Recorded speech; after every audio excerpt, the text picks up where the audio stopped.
I want every one of you to remember these three words. Nigerians, we are no more. Southeasterners and Southerners, we cannot become.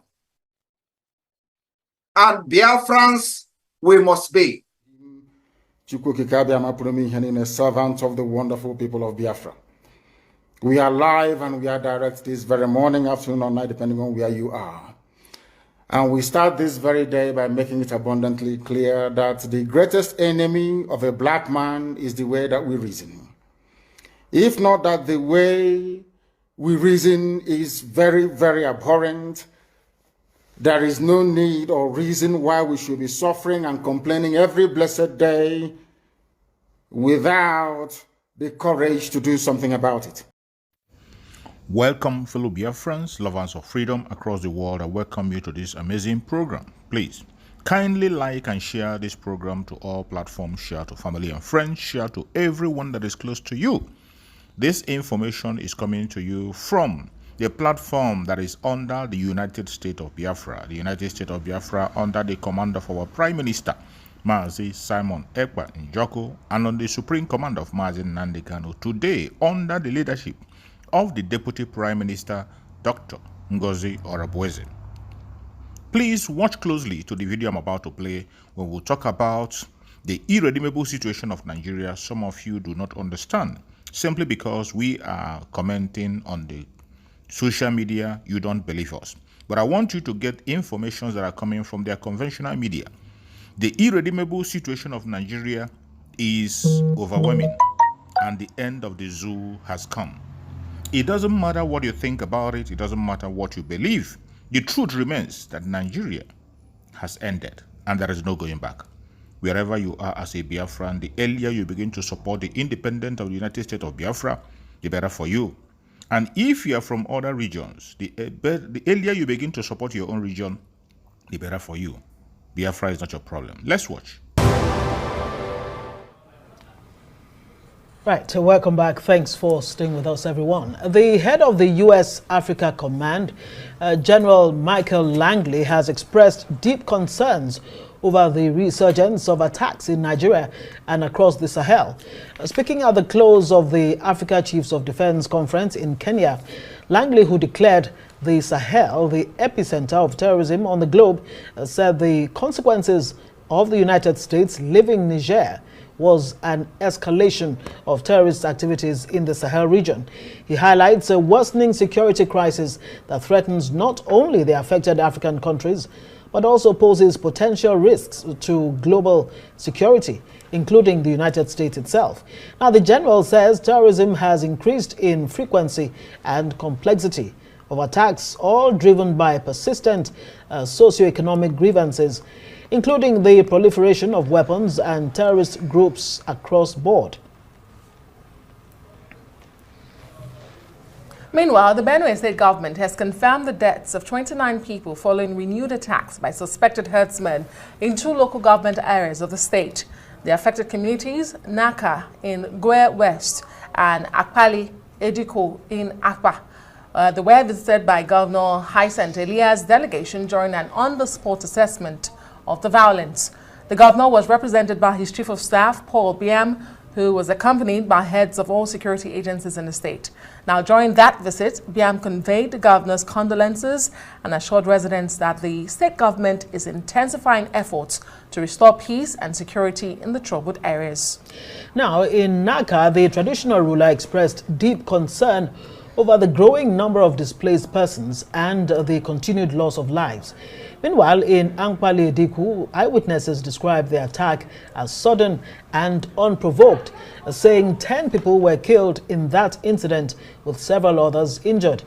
The community has since been deserted, while authorities say the attackers likely used the forest corridor linking both communities to flee the scene, a tactic that has been used in similar incidents in the past. We're now being joined by Group Captain Sadiq Shehu, retired, a security consultant. Thank you so much for coming on the news, and we do appreciate your patience. We know you've been here for quite a while now. Thank you very much. Group Captain, let's begin from home. You once wore the uniform. When you hear a community is under attack for hours and there's a military checkpoint nearby but no help comes, what does that tell you? And why do these rural areas continue to suffer mass killings? Benue being the particular subject here. Thank you very much. One of the indices of the effectiveness of security is reaction time. You know, and unfortunately, in most cases like this one that they are reporting, if it is true, you hear that the security forces, whether it is military or police, they only come after the people have attacked and they have left. In essence, you just come to count the bodies and then you leave. So definitely, again, these are one of the issues. I did a conversation for this 2-year anniversary for the Tinubu administration, and one of the indices I looked in assessing whether the government has performed creditably in operation is actually in reaction time. But then reaction time also is a function of so many things. First, the mobility assets that the security agencies have. Secondly, the communication linking one place to another. These are the issues, because if you put people in a place, like we see sometimes some policemen, I use police as an example, you see a police as a checkpoint. But honestly, if you check the vehicle is faulty, maybe they have only 2 gallons of petrol inside. So definitely they don't have a radio connecting them with the next checkpoint there. So definitely they're only there for show. So that means if anything happens outside their immediate environment, there's really nothing they can do. So these are issues actually that are bedeviling Nigerian security architecture, whether it is in Benue as we had, whether it is in the northeast, whether in the northwest, in Zamfara and Kebbi. This is what you hear. Reaction time is something that can be worked upon. But again, like I said, it's a function of many other things. The numbers on the ground, the communication assets, the mobility assets, you have to have them. Very interesting points you raised there. But let's come to this, point raised by the U.S. Africa Command General Michael Langley, who's expressed concern, saying, look, the resurgence of insecurity, banditry, terrorism in Nigeria, and of course the Sahel, is because of the withdrawal or the pulling out of the United States from countries like, or the exit, if you like, from Niger and Chad. To what extent, really, would you say that their presence in this region helped to protect, the country from insurgency? And how much of a gap really has this created? Well, before the August 2024 exit of the Americans from their 2 bases in Niger, here he's talking about the Air Base 101, which was based in Niamey, and then Air Base 102, which is in Agadez. The Air Base 102 in Agadez is probably one of the biggest military bases that the US has all over the world. They spent about $100 million to set up that base. So definitely they are smarting from the fact that Niger has told them to go. But your question is very valid. Even while they were there, what is the support that AFRICOM gives African countries, including Nigeria? The support, I want people to understand, is broken into 3. For example, there's training. They train some security forces. Like, for example, they do some operations flintlock, some operations in joint operations they do Obangame here in Nigeria with Nigerian Navy. These are the kind of support they give. The second support they give is intelligence and surveillance, which to me is probably the most important, because definitely the African countries, we do not have enough or sufficient intelligence, surveillance and reconnaissance equipment. We don't have sophisticated drones. We do not have satellites. This probably, to me, out of all the support that the US used to give, this is the most important one. But then even that is problematic, because I can tell you as far back as 2017, when the incident of collateral damage happened in Iran, Americans provided the initial information. But according to them, the interpretation of that information is left to the Nigerian forces. So that really brought a kind of blame me, I blame you. When push came to shove, the Nigerian forces said that it was actually America, which could be true. But the Americans also reneged that, okay, even if we give you the operation, we give you raw information. What do you do with it? What do you do with it is entirely on this. So from that time, actually for Nigeria, the Americans have not been given much live intelligence, because intelligence is when it is live. Right. They can use their 24/7 they can use their satellites, which we don't have the capacity 24/7 to see. But then from that incident, I think there was even a big hearing at the US Senate as to why should they be given intelligence. So they have pulled back. So even that is subjective. They don't really give this. Then the other place that is logistic and non-lethal support. I emphasize non-lethal support. What does it mean? Right. It means they can give Nigerian military ambulances. They could give them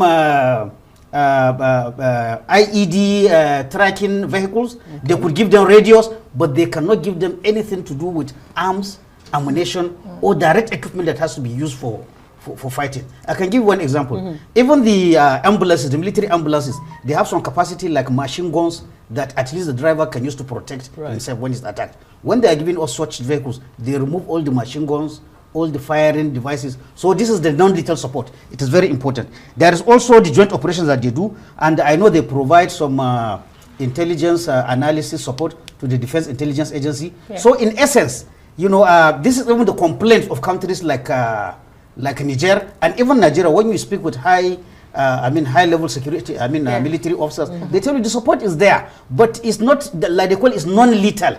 So really, you know, so sometimes if you ask the security chiefs, they will prefer to deal with countries like even UK, France, or even Turkey, because those ones, they will give you support, what you need without any conditions. The Americans will always talk, again, there's another issue, they always talk of human rights. Sometimes even the training they give, there have been instances where they will say Officer X has been scheduled to go for training. They will go and check that in their records. They have a report that he was commanding one unit that did human rights violation, and then they will remove it. So they always bring the leahy. So yes, the support is there, but at the same time, it's a beneficial relationship if it happens to both. Okay. Because why? For the Americans, also the Sahel region is very, very important. Yeah. Yes. But beyond the Sahel, I think General Langley also mentioned that the terrorist groups such as Al Qaeda, ISWAP are trying to push from the south to the West African coast. He was particular about the West African coast. How much of a threat is that? He highlighted how Ghana, Cote d'Ivoire, and Benin are fortifying their northern borders. Is Nigeria doing enough to fortify our coastal borders? Or what should Nigeria be doing? Well, Nigeria, you can never say you're doing enough as long as the threat is there. So the idea is not to be complacent. Is to be doing more and more what you're doing. And the point he raises is very valid, because after being sent out of Niger, whether officially acknowledged or not, the US is trying to find a base in those coastal countries. Either Ghana, Ivory Coast, or Benin. Well, Nigeria is out for obvious reasons, but they have attempted Nigeria. Even Ghana, they attempted. But if you see history, because of the Nkrumah effect in Ghana, who's, you know, he set Ghana on Africa for Africa. Yes. The last president of Ghana who just left, he actually attempted to give the Americans a base. Yes, but there was a lot of kickback from the citizens. So definitely, if it happens, it is a fact. They are looking at Ivory Coast, they are looking at Benin. My own thinking is that if any African country, there are some benefits we'll get, financial and the rest. If any country will accept, it will be one of the smaller African countries. Because any big country that gives a foreign base, you know, it's a kind of losing face. You should be talking about Africa for Africa if you are seeing a country like Nigeria. So that's why. But again, we should remember, about the time that President Buhari was leaving, he actually made overtures to AFRICOM to come and open a base there. But I know there was some kind of backlash. Yes, too, there was a backlash. I don't think it's going to happen. We'll have to leave it there. Group Captain Sadiq Shehu, retired security consultant. Thank you very much for joining us on Newsnight. On behalf of the Prime Minister, His Excellency Eba Simon Njoko Obato Obie, the Prime Minister of the United States of Biafra,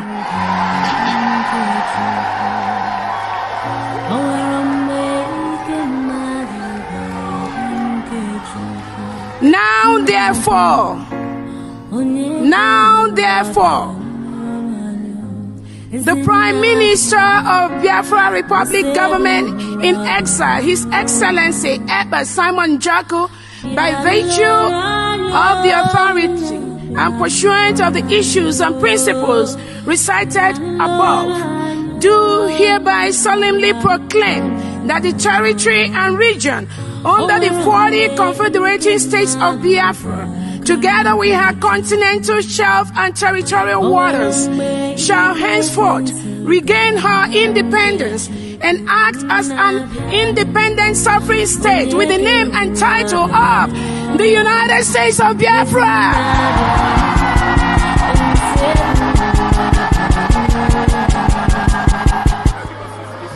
We have heard of all the grievances that have been read here today. The untold hardship of our people that they have gone through, the lives that the lives that have been lost, the lives that we are still losing. As a member of cabinet, I stand here to affirm, on the basis of the grievances and of the referendum, for our forefathers, for this generation, for the next generation to come, I affirm the declaration and restoration of the United States of Biafra.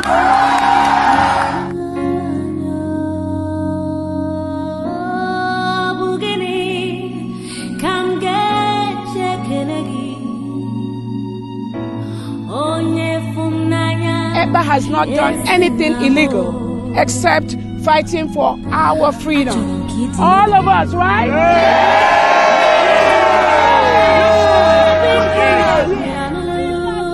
So if Simon EBA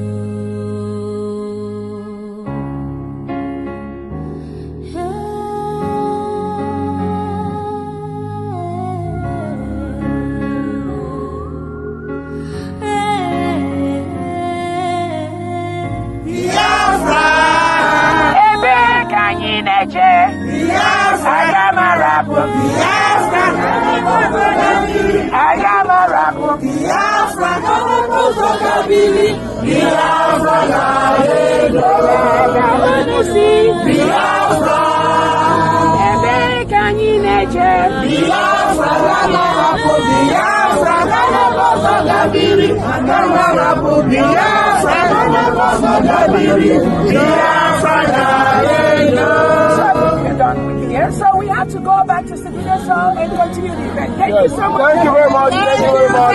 Thank you. You know, Finland's got to be on the right side of history. Finland especially should live up to its status, its claim as being the freest country on earth. That's what Freedom House ranked it as. And right now they're endangering their status. Good day, Michael. How you doing? Very good, thank you. My name is Dr. Ngozi Orobweze. I am the Chief of Staff to the United States of Biafra.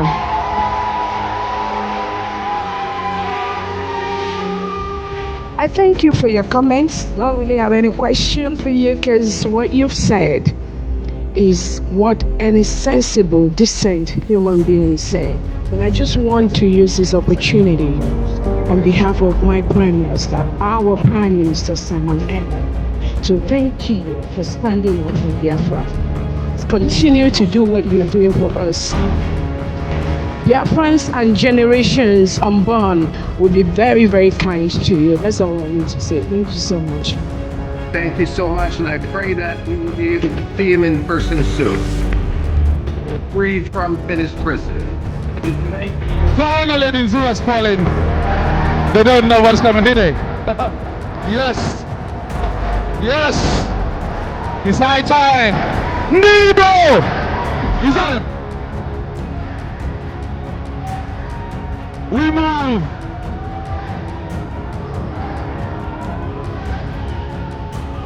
Freedom is not given. Freedom is taken. You must understand.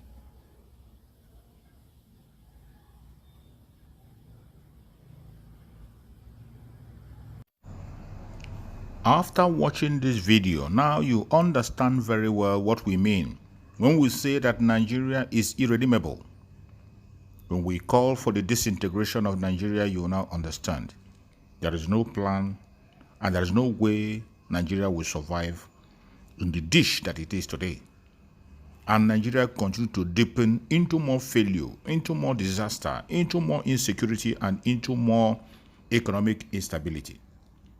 the earlier we begin to think wisely and focus on the solution, which is disintegration, the better for all of us. It is not a selfish request. It is not just about the Biafran. It is about humanity. If you want to save humanity, you must support the disintegration of the contraption called Nigeria. Divide the country along people that have same value system. People that have same value system. The Oduduwa people, the Middle Belt, the Northerners, and the Southeastern and the Biafrans. That is the only solution. No matter how you try to run away from it, it will continue to haunt you. Thank you, and let's keep watching. Go to comment section and share your comments.